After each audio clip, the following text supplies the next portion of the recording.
9 heures du matin, ces éléphantos se précipitent pour manger l'un de leurs 8 repas quotidiens.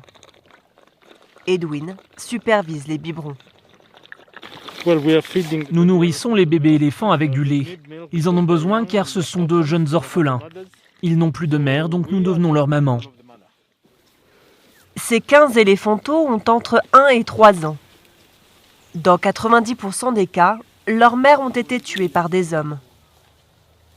Edwin a passé la majeure partie de sa vie à s'occuper des bébés. Il y a longtemps, je venais en tant que visiteur car j'adorais voir les éléphants. Et puis j'ai commencé à travailler ici. Cela fait maintenant 21 ans. En 30 ans, la population d'éléphants est passée de 16 000 à près de 35 000 individus. Un succès en partie dû à la lutte contre le braconnage qui peut être puni par une peine de prison à vie. La plupart d'entre eux étaient tués par des braconniers qui voulaient vendre leur ivoire. Mais le braconnage est en train de diminuer. Un succès en partie dû à l'éducation. Si nous n'éduquons pas les gens, alors ils ne s'intéresseront pas aux éléphants et ils ne les protégeront pas dans le futur. Et leur nombre diminuera. En fin de journée, les éléphants reviennent dans leur box. Les plus fragiles ont droit à une couverture pour ne pas attraper froid.